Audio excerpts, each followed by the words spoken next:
Bapa, terima kasih tiada henti-hentinya kami mengucap syukur kepada Tuhan buat lawatan-Mu di siang hari ini di tengah-tengah kami. Terima kasih Tuhan, terima kasih. Kehadiran-Mu, lawatan-Mu itu cukup bagi kami. Dan sebentar lagi Tuhan berfirman-Lah kepada umat pilihan-Mu, umat yang Engkau kasihi. Sampaikan pesan-pesan-Mu kepada kami. Karena kami tidak berani berjalan sendiri tanpa tuntunan dari Tuhan. Oleh karena itu berfirmanlah, urapi hamba-Mu, urapi kami semua Tuhan. Mampukan kami untuk menangkap pesan-pesan-Mu di siang hari ini. Dalam nama Yesus, kita yang sudah diberkati dan yang akan diberkati firman Tuhan sama-sama katakan, amin. Tepuk tangan buat Yesus, haleluya. Terima kasih. Imam-imam musik kita yang luar biasa ini, jumlahnya semakin banyak. Pemain saksofonnya sekarang sudah ada 2, pemain keyboardnya udah banyak, lengkap sudah. Jadi Ike barangkali divine accounternya nggak cukup sekali nih sebulan ini, udah komplit kayak begini, bisa bikin 2 kali. Haleluya. Tepuk tangan buat Yesus, haleluya. Nah hari ini tema pesan Tuhan hari ini adalah keadaan manusia pada akhir zaman. Sebenarnya sebelumnya saya sudah siapkan adalah yang ketiga tentang pintu terbuka. Tapi pintu tentang terbuka besok saya sampaikan hari Selasa di Doa Pengerja. Tapi ini kuat sekali tentang keadaan manusia pada akhir zaman.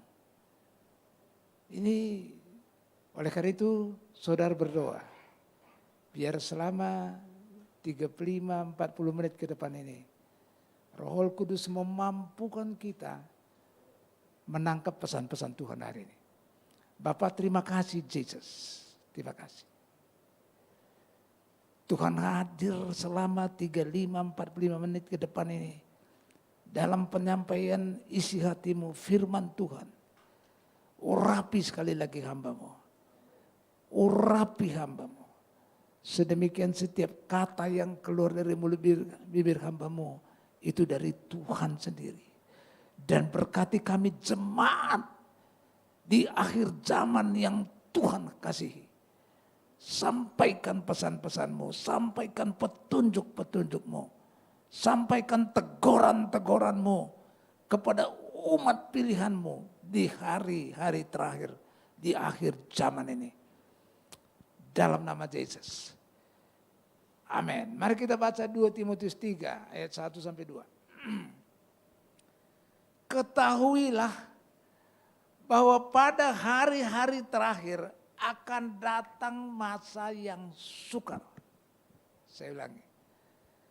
Ketahuilah jemaat Intermark bahwa pada hari-hari terakhir akan datang masa yang sukar, akan datang masa yang sulit, akan datang masa yang berat. Ketahui,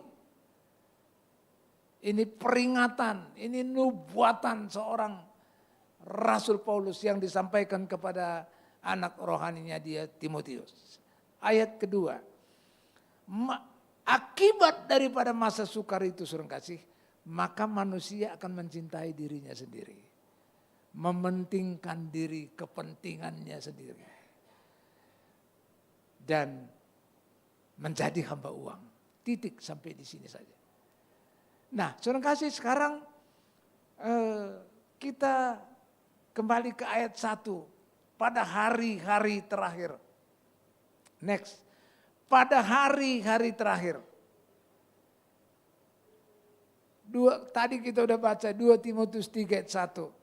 Ketahuilah bahwa pada hari-hari terakhir akan datang masa yang sukar. Bahkan di Yohanes 2 ayat 18 dikatakan bahwa waktu-waktu ini benar-benar hari terakhir. Ini kitab Yohanes 2 ayat 18 katakan. Paulus tadi saya sudah sampaikan bernubuat bahwa situasi ke depan ini akan semakin buruk. Dengan semakin dekatnya akhir zaman, dengan semakin dekatnya kedatangan Tuhan kali yang kedua, pada hari-hari terakhir akan ditandai dengan bertambahnya kejahatan. Sekarang ini kejahatan kita kadang-kadang nggak pernah kebayangkan coba. Tau-taunya di HP kita muncul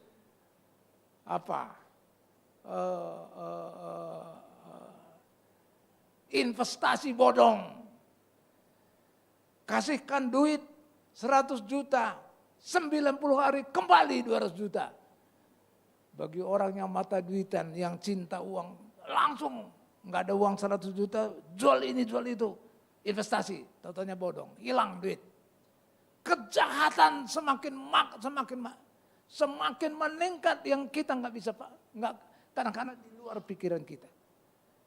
Dan runtuhnya moral manusia. Moral, nggak ada lagi moral. Ya kayak gini, bisnis bodong begini kan nggak ada moral itu. Coba, orang nangis, nangislah kau, matilah kau, yang penting duitnya masuk ke dia. Jadi itu ditandai dengan kejahatan yang semakin bertambah-tambah dan runtuhnya moral manusia. Enggak bermoral lagi. Nah hari ini saudara harus sungguh-sungguh dengarkan keadaan manusia di akhir zaman yang sekarang ini kita sama-sama belajar. Nah, saudara kasih, sekarang pertanyaannya adalah masa sukar yang bagaimana sih Pak Purba? Oh enak aja kok sekarang. Nah mari kita belajar. Coba tampilkan Wahyu 6 ayat 6. Wahyu 6 ayat 6. Wahyu 6 ayat 6, dan aku mendengar seperti ada suara di tengah-tengah keempat makhluk itu berkata, secupak gandum sedinar dan 3 cupak jelai sedinar, tetapi janganlah rusakkan minyak dan anggur itu. Saudara kasih, firman Tuhan katakan di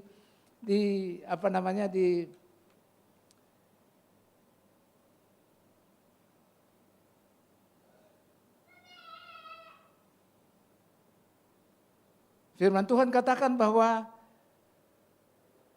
gaji upah sehari itu sedinar. Dengarkan. Upah sehari itu firman Tuhan katakan itu sedinar. Dan sedinar itu hanya bisa beli secupak gandum. Secupak itu kira-kira 1 liter lah. Waduh Pak Purba, itu kan gandum-ganduman. Kita ke sini gak ada gandum, ya ada sih roti gandum. Tapi ya kalau saudara gak mau kata gandum boleh aja nasi. Yuk nasi beras. Tadi saya tanya istri saya, beras paling enak apa? Rojo lele kata dia. Jadi upah sehari hanya sedinar, hanya bisa beli rojo lele 1 liter. Lauknya pakai apa? Beli garamnya pakai apa? Bayar listriknya bagaimana? Sewa rumah bagaimana? Anak sekolah bagaimana? Jadi akhir zaman itu sangat mengerikan. Saya harus kasih tahu kepada saudara. Bukan tambah baik, tambah sukar.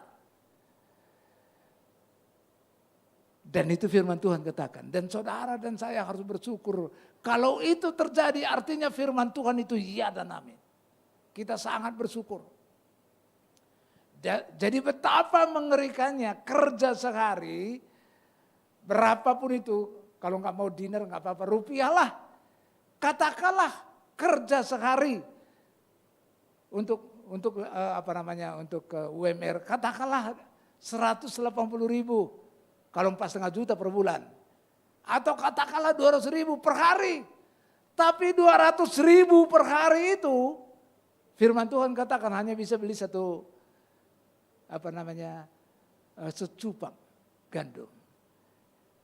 Bayangin betapa mengerikannya itu. Betapa mengerikannya. Dan Tuhan kasih tahu dalam hati saya begini. Itu puncaknya. Gaji sehari, upah sehari 1 dinar dan dapat secupak. Itu puncaknya. Sekarang belum puncaknya. Belum puncaknya saja. Sekarang ini. Upah saudara berapa per hari? Sewa rumah bagaimana? Anak sekolah bagaimana? Beli baju bagaimana? Beli bedak bagaimana? Ini sekarang ini belum puncaknya. Apalagi puncaknya masa sukar itu datang. Upahmu sehari sedinar. Atau 4,5 juta kalau di Indonesia. Tapi itu hanya bisa beli secupak beras, seliter beras. Saya nggak bisa bayangkan. Kalau kayak begitu besok. Nah, saya mau kasih tahu kepada saudara. Kalau masa sukar itu datang, ternyata dampaknya ayat 2. Kalau masa sukar itu datang, maka ayat 2 tadi, coba dampak masa sukar. 2 Timotius 3 ayat 2. Dampaknya adalah manusia itu akan mencintai dirinya sendiri. Dan menjadi hamba uang, titik sampai di sini. Jadi ternyata dampak daripada kalau masa sukar itu datang, maka orang itu mencintai dirinya sendiri. Enggak peduli orang lain. Enggak urusan orang lain, yang penting dia. Untuk dirinya dia bisa kerja habis-habisan, mati-matian. Tapi untuk Tuhan, tunggu dulu. Untuk kepentingan dia apa saja bisa lakukan. Segala cara dia lakukan untuk meraih itu, keinginannya dia itu. Tanpa peduli kepada orang lain, tanpa mengindahkan hukum. Dia lakukan. Dan harapan saya di tempat ini enggak ada. Haleluya. Nah, di sini saya tampilkan begini. Dalam bahasa LAI-nya mencintai dirinya sendiri. Yang merah lihat di atas menjadi hamba Tuhan. Nah, hamba uang. Di bawah New King James Version sebutkan begini. For men will be lovers of themselves. Jadi mengasihi diri mereka sendiri dan di bawahnya juga mengasihi uang. Enggak tahu bagaimana kok LAI nulis menjadi hamba uang. Jadi ke depan ini, saudara perhatikan benar-benar. Kita akan selidiki firman Tuhan. Mencintai diri sendiri dan mencintai uang itu kayak apa. Mari kita yang pertama, mencintai diri sendiri. Mencintai diri sendiri. Tadi ayat yang pertama tadi katakan, ketahuilah saudaraku yang kekasih, bahwa pada hari-hari terakhir akan datang masa yang sukar. Oleh karena itu akan datang masa yang sukar, dengarkan. Haruslah saudara dan saya perhatikan dengan seksama bagaimana saudara hidup. Masa sukar, perhatikan bagaimana saudara harus hidup. Mari kita baca Efesus 5 ayat 15. Karena itu perhatikanlah dengan seksama bagaimana kamu hidup. Jangan seperti orang bebal, tetapi seperti orang arif. Jadi saudara ke depan ini enggak boleh bebal. Kalau dinasihati oleh firman Tuhan, lakukan. Jangan bebal. Tetapi seperti orang arif. Dan pergunakanlah waktu yang ada. Karena hari-hari ini adalah jahat. Hari-hari ini adalah jahat. Sebab itu janganlah kamu bodoh. Tetapi usahakanlah kita, saudara, mengerti kehendak Tuhan. Berusaha mengerti kehendak Tuhan. Nah, saudara kasih, ini jelas sekali. Firman Tuhan ini jelas. Salah satu sifat yang paling berbahaya pada saat masa sukar datang. Apa itu? Sifat mencintai diri sendiri. Yang paling bahaya pada saat masa sukar, orang mencintai dirinya sendiri. Kepentingannya sendiri. Keinginannya sendiri. Enggak peduli dengan orang lain. Acuh baby dengan orang lain. Apa saja dia lakukan biar bisa dia bisa capai apa keinginan dirinya itu. Enggak urusan orang rugi apa tidak. Dan harapan saya di ruangan ini enggak ada. Enggak urusan orang rugi, enggak urusan. Yang penting untuk dia. Untuk kepentingan dia. Ini ciri-ciri keadaan manusia di akhir zaman. Nah, saudara kasih,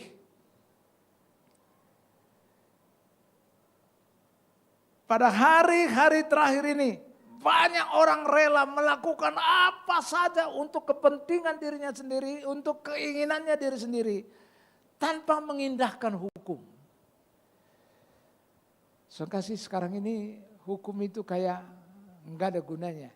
Pokoknya apa aja ditabrak. Saya nggak usah sebutkan karena ini online. Saudara tahu sendiri. Ya. Nah inilah kalau orang mencintai diri sendiri. Oleh karena itu kita sebagai orang percaya, dengarkan, berusahalah saudara untuk mengerti kehendak Tuhan dan berusaha untuk melakukannya. Jangan kehendak sendiri. Jangan keinginan sendiri tanpa peduli dengan orang lain. Itu yang pertama. Nah yang kedua, kita bicarakan tadi dampak daripada masa sukar itu mencintai diri sendiri dan mencintai uang. Mencintai uang ini awal daripada kehancuran. Siapa yang cinta kepada uang? Angkat tangan. Waduh, jemaat di sini hebat-hebat semua ini, enggak ada yang cinta uang di sini. Haleluya. Tapi Pak Nolfinya senyum dia. Nah, cinta uang itu awal daripada kehancuran. Mari kita baca 1 Timotius 6 ayat 10. Karena akar segala kejahatan ialah cinta uang. Sebab oleh memburu uanglah beberapa orang telah menyimpang dari iman dan menyiksa dirinya dengan berbagai-bagai duka. Ini saudara kasih dampak dari masa yang sukar itu. Ya. Nah, saya tadi kasih satu ilustrasi gini. Nah, tadinya ada ilustrasi yang Sari cari, ada lover of money. Itu ada pohon, rimbun, tapi dari atas mengalir, menetes darah. Jadi ternyata cinta uang itu ya bisa ada dia bergembira tapi darah orang lain yang dikorbankan. Nah, saya mau sampaikan kepada saudara satu ilustrasi. Saudara sekarang konsentrasi, dengarkan ke sini. Benar-benar saudara dengarkan biar saudara nangkap. Ada satu petapa. Saudara tahu itu apa petapa? Yang bertapa. Si petapa ini masuk ke dalam gua.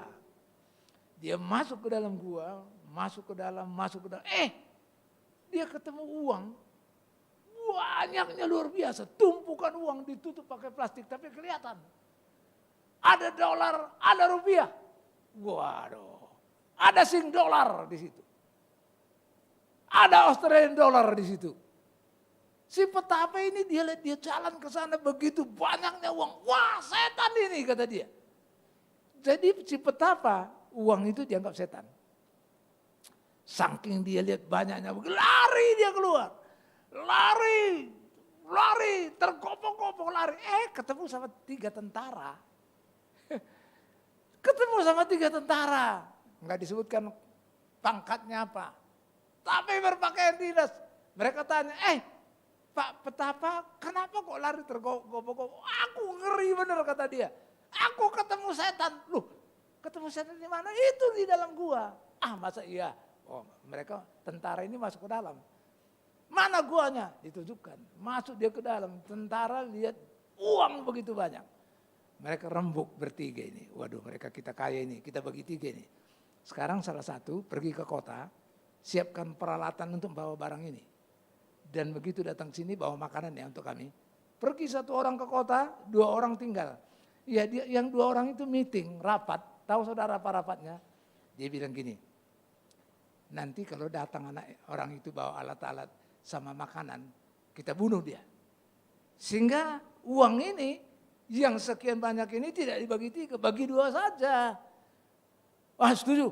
Nah begitu orang ini datang, alatnya memang menyusul, begitu dia datang tapi makanan dia bawa. Dia bunuh ini yang bawa makanan ini, mati. Nah makanlah mereka dengan makanan yang dia bawa itu. Dan mereka juga mati. Ternyata kenapa? Yang satu orang tadi dia mikir, wah mendingan untuk saya ini semua ini. Dia kasih racun di makanan itu. Coba bayangin, orang yang cinta uang menghalalkan segala cara. Enggak urusan orang mati, enggak urusan. Dan ini terjadi di akhir zaman. Enggak urusan itu saudara. Enggak urusan itu satu anggota gereja, katanya Pak Untung. Satu anggota gereja. Kalau tentang uang, makanya mengerikan. Saudara jangan cinta uang. Cinta uang awal daripada kehancuran. Nah sekarang cinta uang lagi nih. Tadi juga saya udah singgung sebentar. Sekarang ini kita nggak tahu di HP saya itu saya lagi gini-gini nongol. Apa namanya, tawaran. Ini investasi, menggiurkan. Kasih uang 100 juta dalam 90 hari menjadi 200 juta. Mana ada dalam waktu 90 hari 100 juta jadi 200 juta. Kalau 1 miliar menjadi 2 miliar. Kalau 10 miliar menjadi 20 miliar. Gila enggak ini? Dan banyak orang kasih uang 100 juta. Pinjam sana, pinjam sini. Jual ini, jual itu. Hilang enggak duitnya itu? Hilang. Itulah karena cinta uang kayak begitu. Saudara kalau ada tawaran yang sangat menggiurkan jangan percaya. Itu pasti bohong. Ini Pak Nolvin bisa bilang sama saya Pak Purba. Waktu Pak Purba dulu khotbah tentang keuangan itu, masalah keuangan itu diulang-ulang Pak. Ini saya ulang-ulang ini. Jadi kalau saudara ngelihat ada investasi bodong, jangan percaya. Saya berkali-kali Bang nelponin saya, Pak Purba, sini aja dong depositonya. Sini bisa kita kasih 12% lah. Tapi ternyata kalau Anda kasihkan di situ, ternyata nggak ke situ. Kasihkan kepada orang, nggak tahu kepada siapa. Jadi jangan percaya misalnya bank ini, bukan di situ. Ternyata dia kasihkan lagi ke orang lain. Hati-hati. Saudara hati-hati. Nah itu yang kedua. Sekarang ada satu lagi menjadi hamba uang. Kalau tadi kan bahasa Inggrisnya tadi kan lover themselves, lover of money. Ini sekarang dalam bahasa aslinya. Dalam bahasa Yunani menjadi hamba uang yang di ayat ini tadi. Itu disebut silargoros. Berasal dari dua kata. Dari silas atau silos artinya sahabat atau bersahabat. Arti arguros uang perak, uang emas. Kalau digabung menjadi silargoros artinya bersahabat dengan uang. Saudaraku yang dikasihi Tuhan, satu tokoh yang sangat kita kagumi di Alkitab namanya Abraham. Di Abraham disebut di Yakobus 2:23 bahwa bahwa Abraham itu adalah sahabatnya Allah. Saudara yang kasih, mari kita belajar dari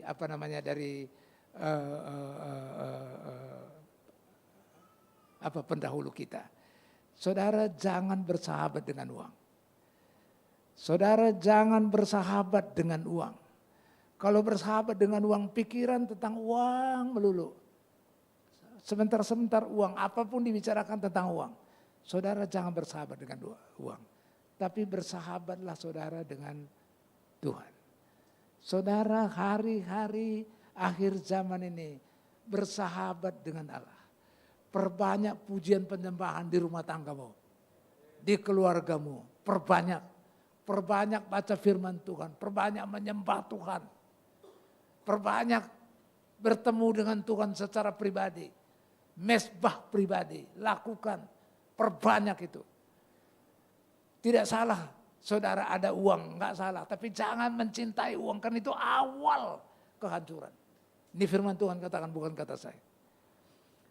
Nah, oleh karena itu saudara kasih, orang Kristen zaman yang sukar Sekali lagi, orang Kristen, kita ini, anak-anak Tuhan kita ini, di masa sukar, saudara jangan bersahabat dengan uang. Saudara jangan mementingkan diri sendiri. Saudara jangan mencintai uang. Tapi saudara harus bersahabat dengan Tuhan. Katakan amin. Saya mau tanya kepada saudara. Kalau saudara bersahabat dengan Tuhan. Dengarkan ini. Kalau saudara dekat dengan Tuhan. Saudara bersahabat dengan Tuhan. Tahu saudara artinya sahabat? Sohib. Tahu saudara apa sohib? Soulmate. Itu dekat sekali. Kalau dekat sekali di dalam masa sukar, saudara percaya Tuhan tidak akan pernah tinggalkan saudara. Kalau saudara dekat dengan Tuhan, saudara sahabatnya Tuhan, masa sukar datang, saudara tidak akan pernah ditinggalkan oleh Dia. Tuhan pasti ngomong kepada saudara. Pasti. Kenapa? Karena saudara dekat dengan Dia. Nah, oleh karena itu mulai hari ini saudara harus perbanyak nyembah Tuhan, perbanyak baca firman Tuhan. Di gereja kita setiap hari satu perikop. Baca sampai saudara nancep. Jangan hanya sekedar pengetahuan. Kalau nancep baru firman Tuhan itu bekerja. Sampai nancep.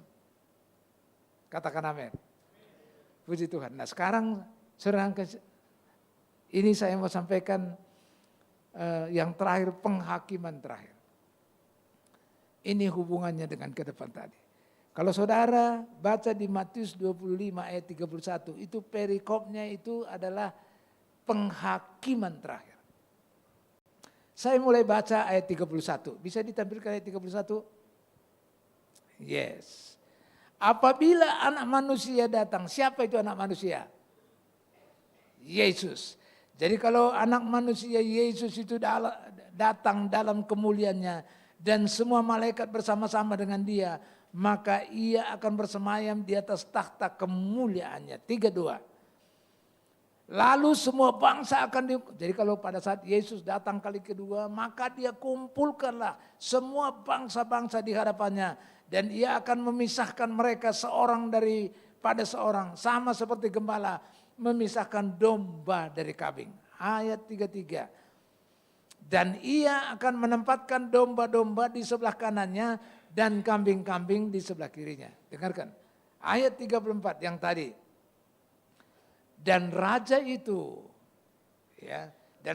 akan berkata kepada mereka yang di sebelah kanannya. Siapa yang di sebelah kanannya tadi?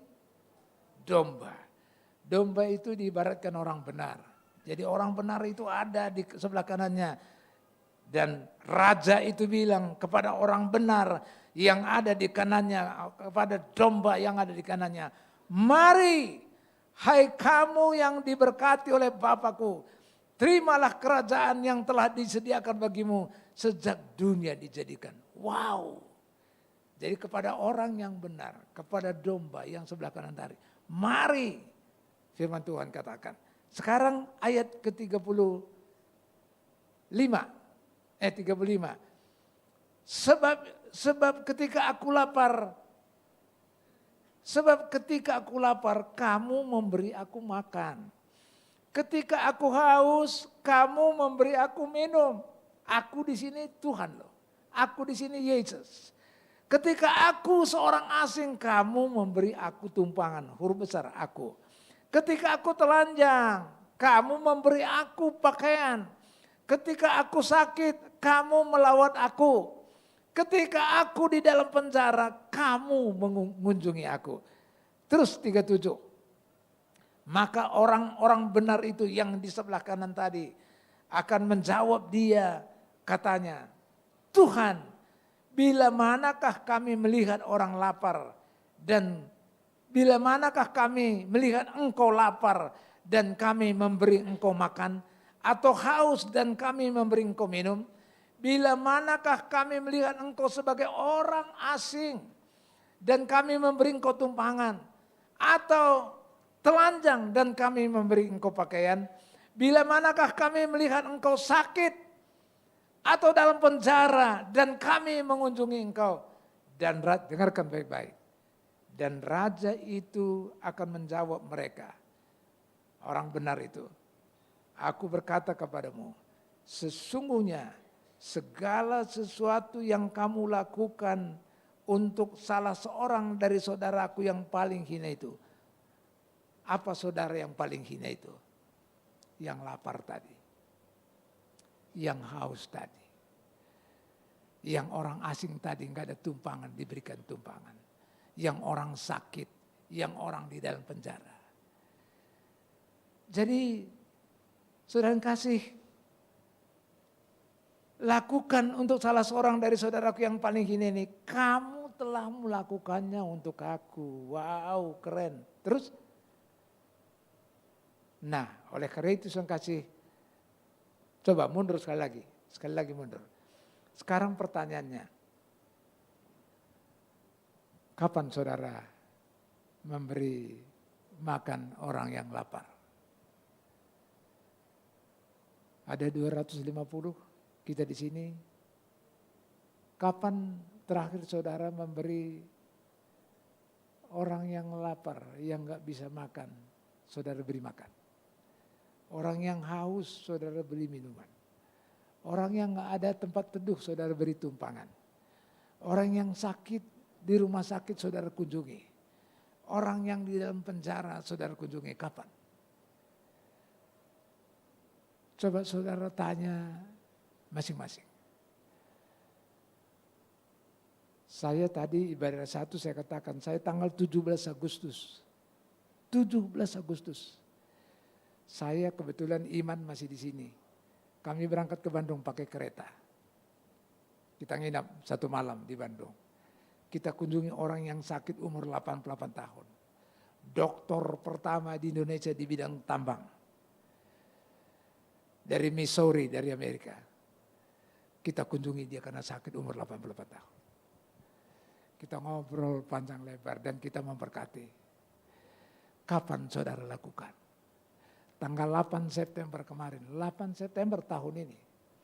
Ada undangan pernikahan kepada saya di Palembang.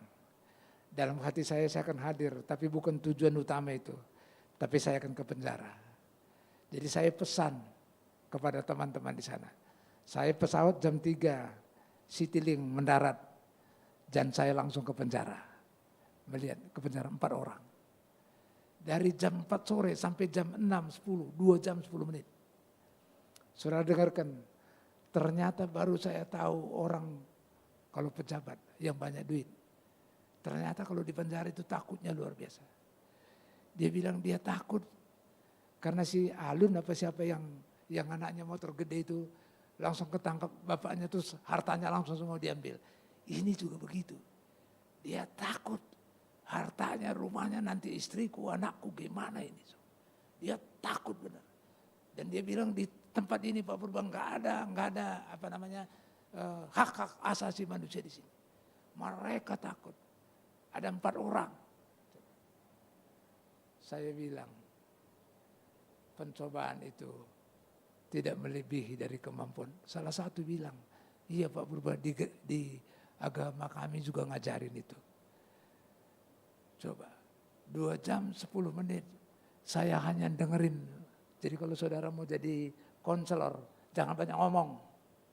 Dengerin. Setelah saudara dengerin baru saudara ngomong. Beda. Saya bilang badai pasti berlalu. Ya Pak Purba, doakan kami. Saudara kasih. Ternyata orang di penjara itu, waduh mereka takutnya setengah mati. Pada saat dia takut saudara datang, bawa kabar baik, beda. Pada saat profesor sudah nggak bisa apa-apa saya datang, beda.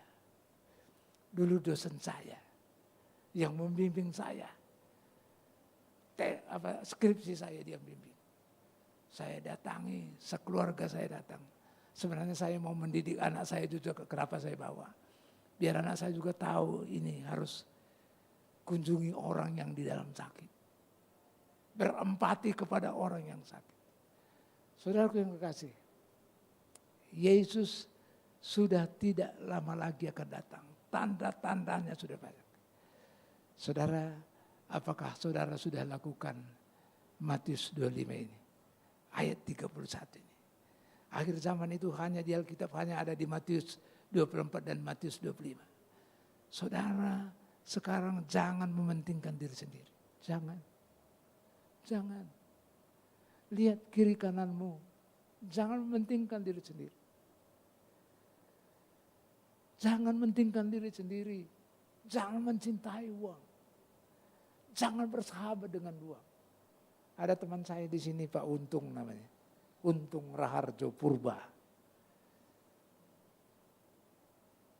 Dia sangat care sama orang yang tidak berdaya.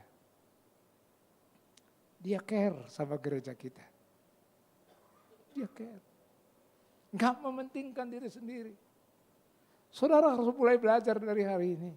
Saudara mungkin gimana Pak Purba? Kita juga pas-pasan. Saya mau kasih tahu kepada saudara. Saya waktu mahasiswa bukannya pas-pasan. Begitu datang, itu langsung bagi 30, tahu nggak? Bagi 30.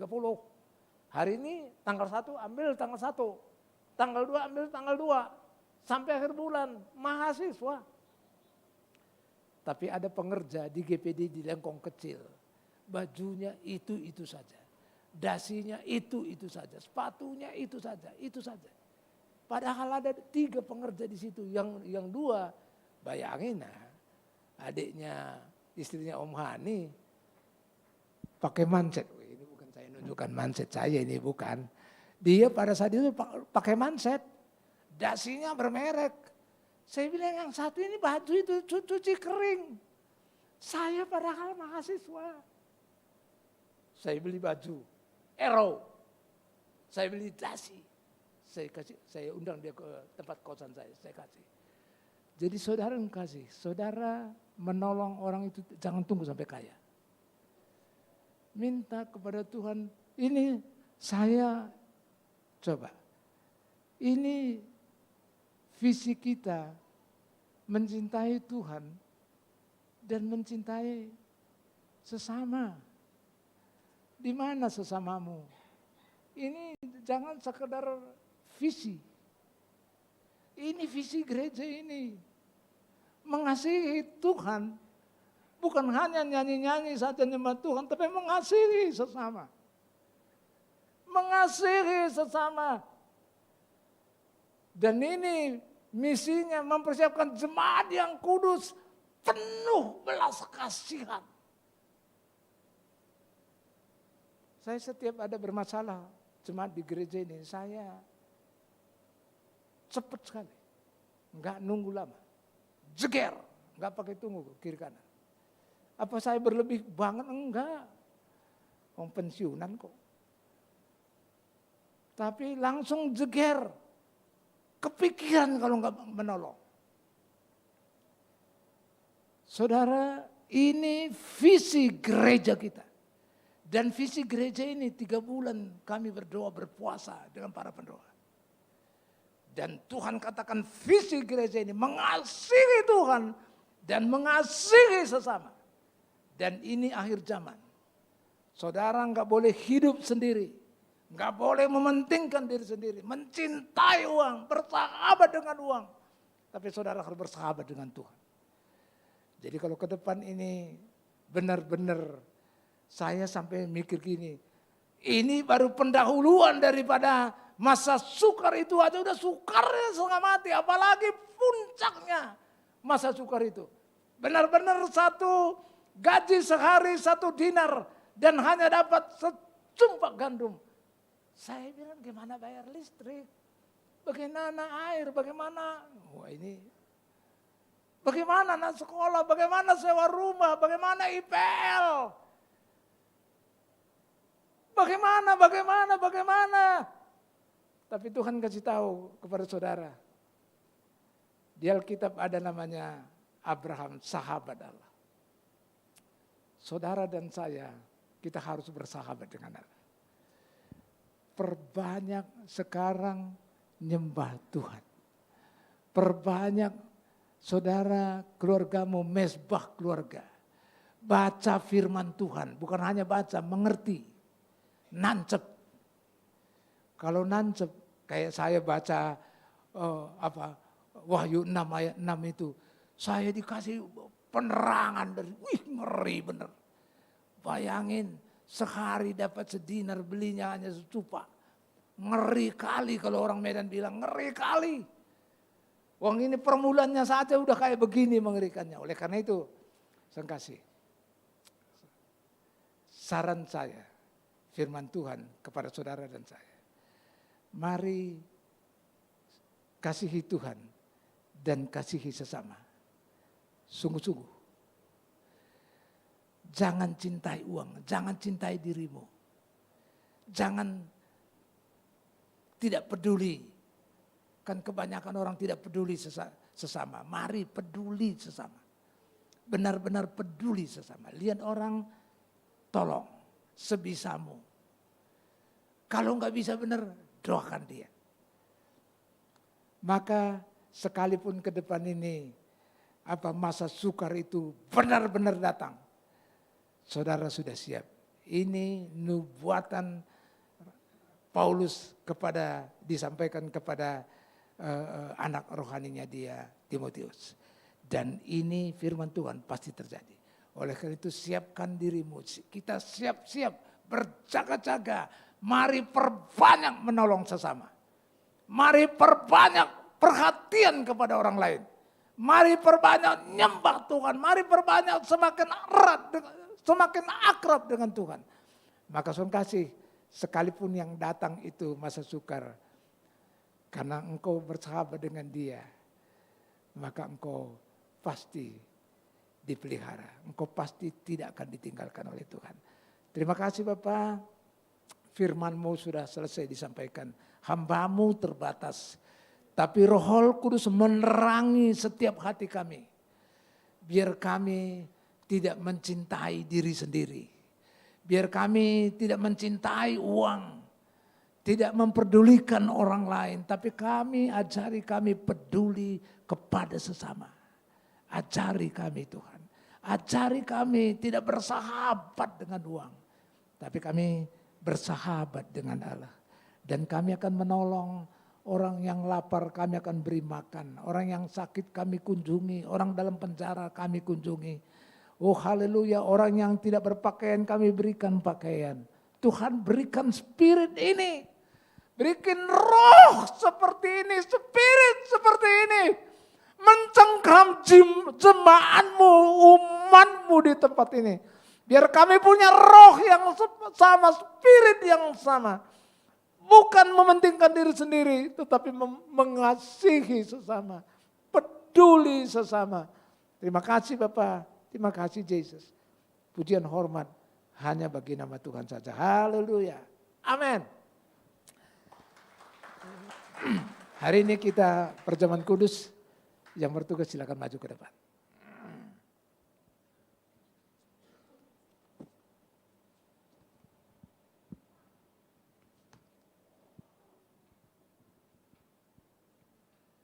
Haleluya. Bapak layakkan kami semua pelayan-pelayan-Mu untuk melayani sakramen perjamuan kudus ini.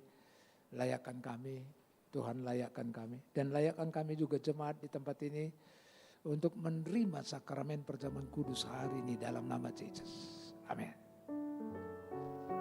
Yesus, glory bagi-Mu Tuhan. Amin, amin. Dengan darah-Mu Kau tebus dosaku, dengan nyawa-Mu Kau tukar hidupku. Kini aku sepenuhnya milik-Mu. Akulah anak-Mu.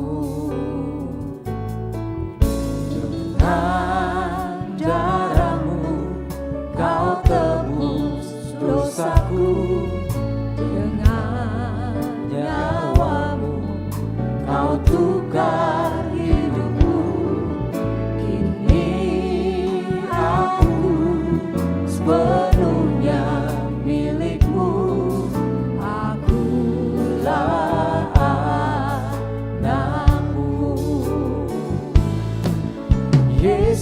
Yesus, Yesus, ku berseru.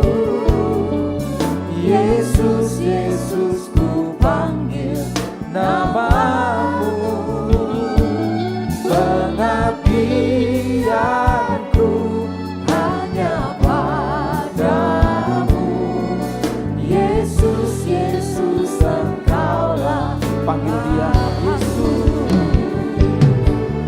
Yesus, Yesus, Yesus, ku berseru. Yesus, Yesus, ku panggil namamu. Pengabdianku hanya padamu. Yesus, Yesus, Engkau. Lebih lagi katakan, Mari kita sama-sama bangkit berdiri. Haleluya. Yesus, Yesus, Amin. Haleluya. berseru. Yesus, Yesus, ku panggil namamu.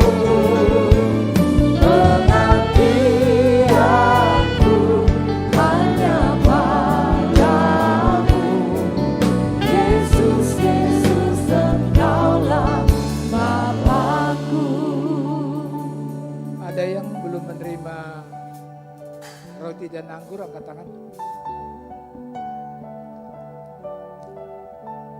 Oke, sekarang kita tundukkan kepala sebentar.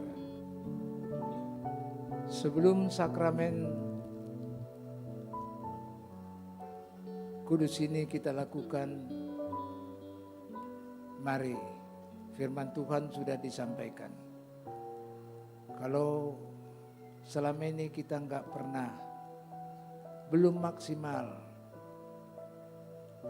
mengasihi sesama, minta ampun sama Tuhan. Berikan kemampuan kepada Tuhan, biar kita bisa perhatian kepada orang lain, tidak mementingkan diri sendiri. Begitu saudara mendengar firman Tuhan, bersahabatlah dengan Tuhan, tidak bersahabat dengan uang.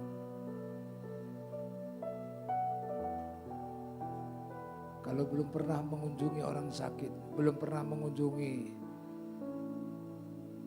orang di penjara, belum pernah memberikan makan kepada orang yang lapar, belum pernah memberi minum kepada orang yang haus, belum pernah memberikan pakaian kepada orang yang telanjang. Mari di hadapan Tuhan sebelum sakramen perjamuan kudus ini dilakukan, minta kepada Bapa, berikan kemampuan kepada saudara, kemampuan kepada kita untuk melakukan firman Tuhan ini, bukan sekedar pengetahuan tapi melakukan. Terima kasih Bapak, terima kasih. Makasih Bapak, makasih. Mari kita angkat roti tinggi-tinggi dan mari kita pecah-pecahkan. Roti yang baru saja kita pecahkan bersama-sama. Percayakah saudara bahwa roti ini melambangkan persekutuan kita dengan tubuh Kristus? Kalau saudara percaya, mari kita makan dengan iman dalam nama Yesus.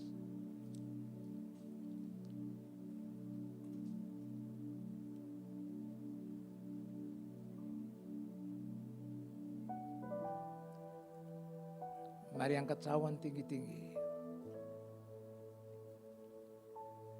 Firman Tuhan katakan, oleh bilur-bilurnya segala penyakit sudah sembuh. Percayakah saudara, oleh bilur-bilurnya segala penyakitmu sembuh? Dan cawan yang berisi anggur ini adalah lambang persekutuan kita dengan darah Kristus. Mari kita minum dalam nama Yesus. Haleluya. Terima kasih Tuhan, terima kasih Yesus, terima kasih Tuhan. Terima kasih Tuhan, terima kasih Yesus, terima kasih. Mari ngucap syukur sama Tuhan. Ngucap syukur sama Tuhan. Terima kasih Bapak, terima kasih Yesus. Oh papa papa papa papa papa papa papa papa papa papa papa papa papa papa. Oh papa papa papa papa papa papa papa. Terima kasih Tuhan, terima kasih buat firman-Mu hari ini. Kau minta kami tidak mementingkan hidup sendiri, untuk tidak mementingkan diri sendiri, tapi peduli kepada orang lain. Terima kasih Bapa, terima kasih Tuhan, terima kasih. Terima kasih pujian hormat hanya bagi nama Tuhan saja. Di dalam nama Yesus, kita yang sudah diberkati Tuhan sama-sama katakan amin, amin.